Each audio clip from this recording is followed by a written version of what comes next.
Don't wait. Sign up today. Time to mix sports and the law, and mainly tax law, as we have our tax attorney in studio, Steve Moskowitz. How are you, favorites. sir? I know you are. Everyone's favorite. It is. Time to save money here. You're busy around the 15th of April, I know, but this time of the year, people are trying to maximize their deductions for the end of the calendar year 2010. We got 2 weeks to go until New Year's Eve. So what are people coming to you and saying, how do you maximize it? Your deductions this late in the process, Steve? Greg, there's so much that can be done. First of all, you take a look at pension plans. Some need funding, but others need to be set up by December 31st, but they could be funded into next year up to the due date of the return, including extensions. Then you have to take a look at, can I push my income from this year into next year? And you have to be careful. There's a legal way to do it and a way that's not legal, so that's important.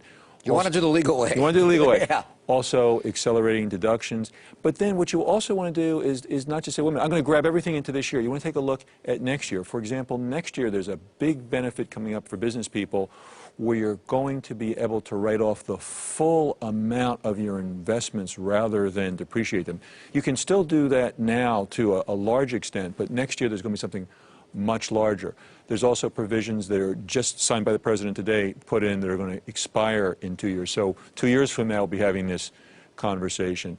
We take a look at charitable giving. Is this the time to do it? Are you giving away property? But also, you need to make calculations, because as you go up in income, there are certain things that are taken away. You have to watch out for alternative minimum tax. You have to balance things.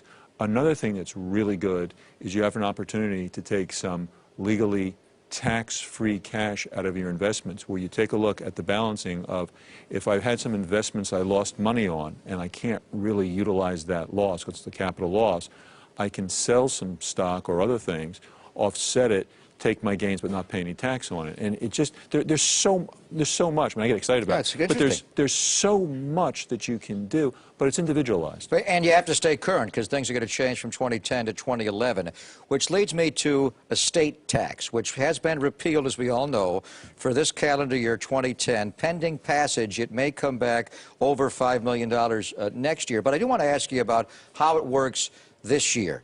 So there's never a right time to die. I want to say this as delicately as I can. But between now and the next 2 weeks at the stroke of midnight, if you pass away, you can pass on your estate without any tax, correct? Free of estate taxes. Free of estate tax, one time only. George Steinbrenner, always a good planner.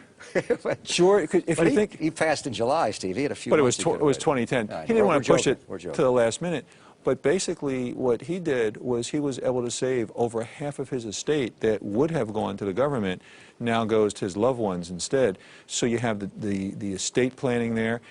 And also, again, there's something called stepped-up basis. It's not just the estate tax. There's an interrelationship between the estate tax and the income tax. And sometimes what's good for one isn't good for the other. So you take a look at both and say, how do I maximize my benefits in the total tax rather than just one of them? Now, when this law went into effect for this year only, repealing it, a lot of people thought that and we're trying not to make too light of this, it's a serious topic, but there would be people who would commit suicide. Now, and this is allowed. If you want to avoid paying tax, you're an elderly person, you could commit suicide right before the stroke of New Year's Eve, and there would be no penalty, not like life insurance where it wouldn't be paid. It still would. Life insurance would be paid if you exceeded the period of incontestability, which is only 2 years. Oh, it would be. Now, again, I would never condone anybody killing themselves. Of course not. But if someone should happen to die, where it becomes more difficult, there's still no tax. Correct. Where it becomes more difficult is the relatives, where somebody's hooked up and the doctor says, he's not going to last much longer and he's suffering.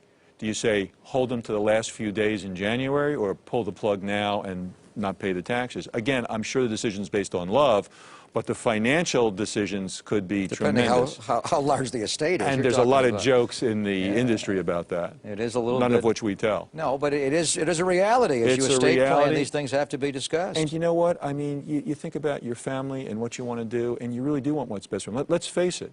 Most people don't want their wealth going to the government. They want it going to the people that they love. All right. Happy holidays to you. Happy holidays to you. We'll see you in the next couple of weeks. Some good things to store away in the next couple of weeks. You try to maximize your deductions for 2010. Up next, it is a Flip Video Friday when we ask, do you flip? Of course we all do. And the Giants nearly flipped out last night when they heard Edgar Renteria label their $1 million offer for 2011 a total disrespect. Today,